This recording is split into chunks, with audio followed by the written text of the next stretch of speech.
The film begins with a man named Jake being released from prison after spending 7 entire years in solitary confinement. 2 years later, Jake and his brother Billy visit a casino that belongs to a man named Masha.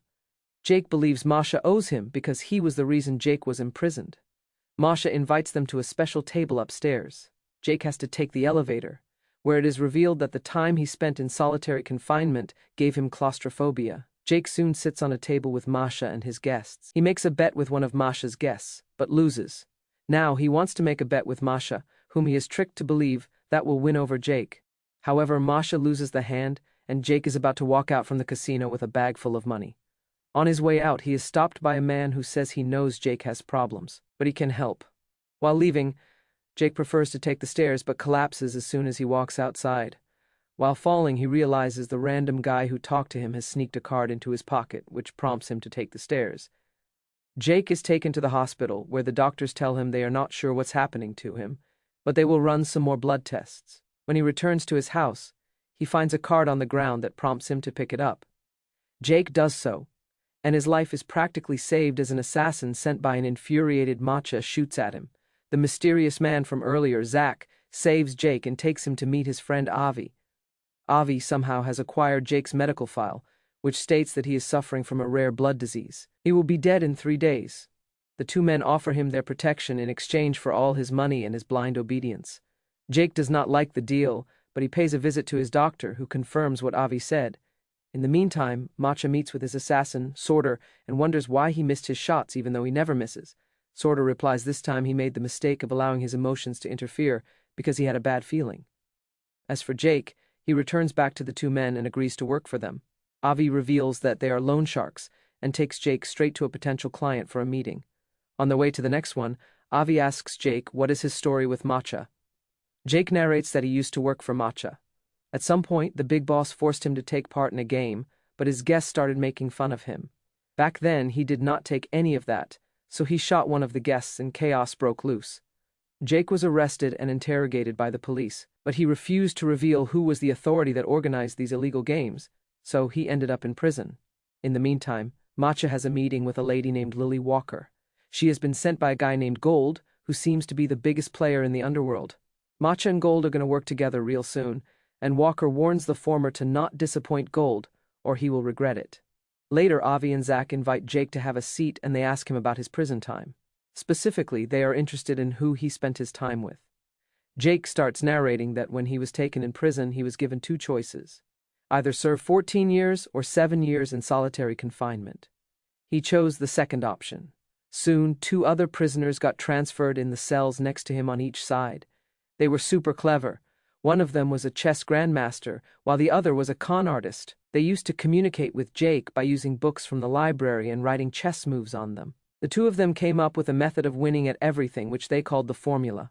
They shared the formula with Jake, and then one day, they just escaped. When Jake was released from prison, he realized that they had stolen all of his money because they knew everything about him. The only thing they left for him was a note which read, "The only way to become smarter is to play with a smarter opponent." After that, Jake started actually using the formula, and he won. In fact, he won so much that many casinos blacklisted him. Jake continues working for the 2 men, even though he would love to take a break. One night, he meets with them while they are stealing an old safe from one of Mock's locations. However, that old safe is not empty at all, as it contains gold drugs. That incident means very bad news for Masha, who finds himself in a difficult situation. He sends his trusted man, Paul, to buy that same amount of drugs from the Chinese, but they want to sell to them for double the market price. Paul returns back to Masha to inform him about the offer, believing the price is too high. Although Paul is right, Masha is afraid to deal with Gold and believes the price will be covered, in the long run, by working with Gold. So he tells Paul to make the purchase. Paul sets up a trade with the Chinese in a hotel, but Zach and Avi have other plans for both sides. They want to make Masha's life a hell. They get access to a central room and use it as their base of operations. They use sleeping gas on both sides and then make their move. First, they steal the money from Masha's men, and then they steal the drugs from the Chinese. Later that night, Avi plays a game of chess with Jake, who always wins. He asks Jake how he is able to always win, and the latter starts explaining his strategy, which basically boils down to making your opponent think they are in control. After they have made the wrong assumptions, one should be able to defeat their enemy. The next morning, Jake receives a phone call from his brother Billy, who tells him that a mysterious man met him and advised him to call. He said Jake needs to stay away from the men he is working for. After terminating the call, Jake meets with Zach and Avi, who are now threatening two men because they owe them some money from their loans. They want Jake to shoot one of the men, but Jake turns against them. However, they have seen it coming, and Jake realizes the gun is empty when he tries to shoot Avi. Avi knocks him unconscious, and Jake wakes up in his house. Avi gives him a call, saying that Jake needs to have a checkup because his 3 days are up. Jake visits his doctor and is now told that there was some kind of a mix-up. Jake is not totally healthy, but he is certainly not going to die. Meanwhile, Paul has found out that Jake is working with these two loan sharks. When he tells Masha about it, they assume Jake might be the mastermind behind the stolen drugs. There is no doubt that he would do anything to get his revenge on Masha. With that in mind, Masha sends a bunch of his men after Jake. When they find him, one of Masha's men runs after him, but he ends up shooting himself by accident. Later, the other men return back to Masha while he is eating in a restaurant. One of his men tells him a fake story, that the other guy was killed by Jake. At the same time, a female assassin sent by the Chinese wanders around the restaurant looking for the perfect shot on Masha. However, Sorter spots her and shoots her without being seen. Her blood is spread on Masha's face, and now his men push him on the ground in order to protect him. Nobody has figured out what just happened, and they just hold Masha on the floor. Sorter walks out of the restaurant, but the female assassin is not dead. She starts moving and aims her pistol at Masha.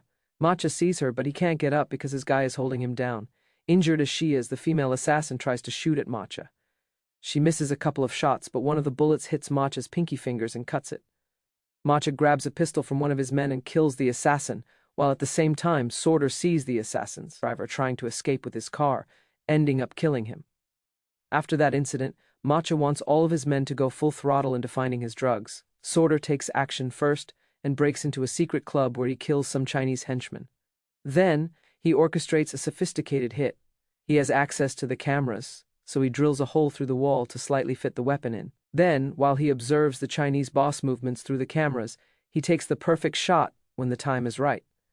In the meantime, Jake meets with Zach and Avi, who now play with his mind. In fact, Avi proves he is extremely smart by guessing exactly what Jake is silently thinking about. Eventually, the men end the conversation by advising Jake to change the rules of what he allows to define him. If he does that, then he will be able to put an end to this game. Several nights later, Jake breaks into Masha's room while he is sleeping. He is holding a gun but can't decide if he should kill him. In his mind, he constantly replays the conversation he had with Avi and Zach. Masha wakes up, while Jake has not yet decided what he wants to do. These moments turn into an inner torture for him as he engages in a constant dialogue with his own mind. Inside his mind, he thinks that he should act tough and kill Masha, but in reality, he kneels in front of him and apologizes for everything he did. Masha is a man that should be feared and respected. Eventually, Jake leaves the room and Masha gets up. He runs to his drawer to grab his gun. In the meantime, Jake decides to enter the elevator despite being claustrophobic. He realizes that one of the things that define a man is his own self. However, he must understand that his self is not him, but rather a summary of the beliefs he has acquired while interacting with life. He engages in a dialogue with his self, who refuses to let him go. No matter what Jake does, his self comes back to haunt him. However, Jake breaks free this time, getting away from everything he was ever afraid of. When he arrives on the bottom floor, Masha waits for him with a gun. Masha wants him to be afraid of him and literally orders Jake to fear him. However, Jake has a big smile on his face and just walks away. The next morning, Masha orders Paul to find Jake, so Paul and a bunch of his men pay a visit to Billy, Jake's brother.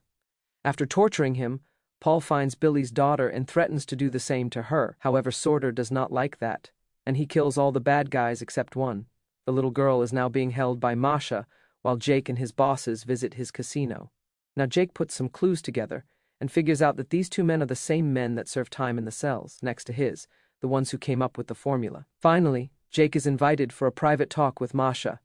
Although he is holding the little girl at gunpoint, Jake has infiltrated Masha's mind so deep that the latter believes Jake is going to kill him. Since he would not like to give him that pleasure, he decides to end himself.